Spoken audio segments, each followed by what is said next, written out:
नमस्कार. मुख्यमंत्री लाडकी बहीण योजने संदर्भात अत्यंत आनंदाची बातमी आहे. तर मी इंद्रजित ढेरे, तुम्ही पाहत आहात शेतकरी पुत्र यूट्यूब चॅनल. दिनांक 14 ऑगस्ट 2024 रोजीपासून लाडकी बहिणीच्या बँक खात्यामध्ये जमा व्हायला सुरुवात झाली आहे.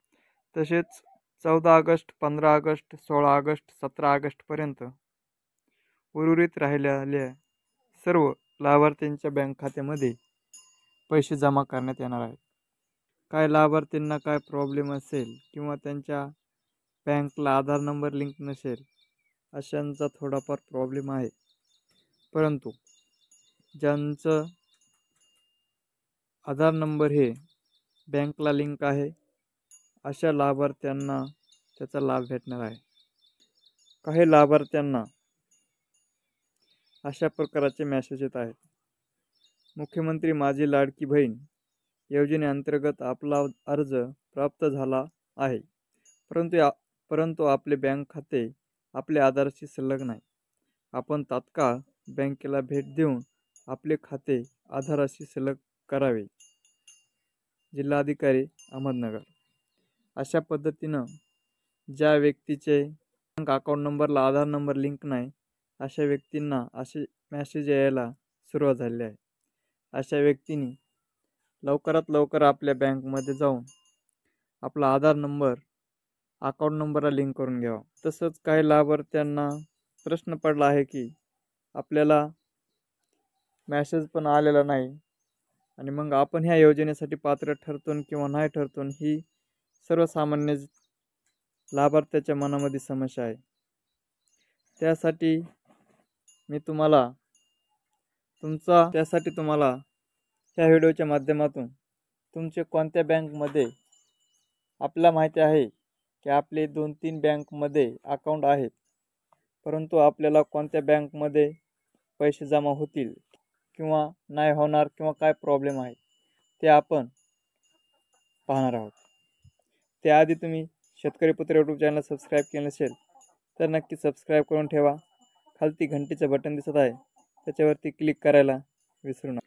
तर तुम्हाला काय करायचं आहे, सर्वात पहिले क्रोम ब्राउझरवरती गेल्यानंतर क्रोम ब्राउझरच्या सर्च बारमध्ये तुम्हाला myAadhar.uidi.gov.in असं नाव टाकून सर्च करायचं आहे. सर्च केल्यानंतर समोर अशी नवीन माहिती ओपन होणार आहे.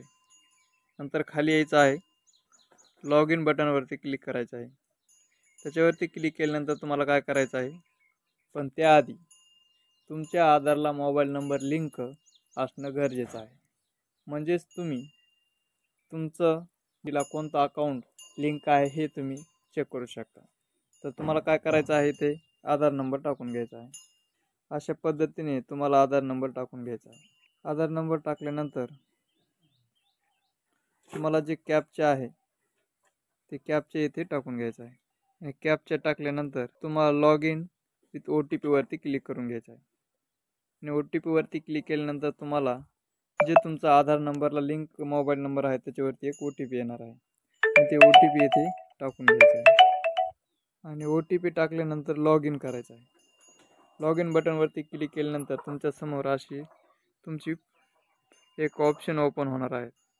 ऑप्शन ओपन झाल्यानंतर तुम्ही काय करायचं आहे, बँक सीडिंग स्टेटस वरती क्लिक करायचं आहे.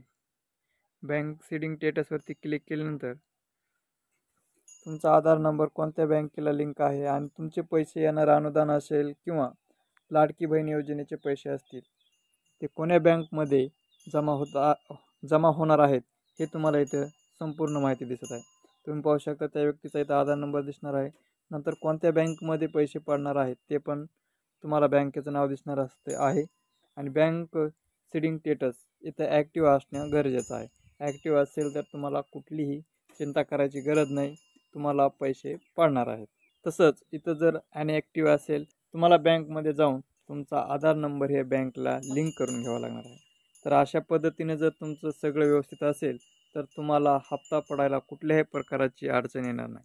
तुम्ही अशा प्रकारे तुमचा लाडक्या बहिणी योजनेचा हप्ता कोण्या बँकमध्ये पडणार आहे असं तुम्ही चेक करू शकता. तुम्हाला माहिती आवडली असेल तर नक्की लाईक करा आणि जास्तीत जास्त दुसऱ्यांना शेअर करा.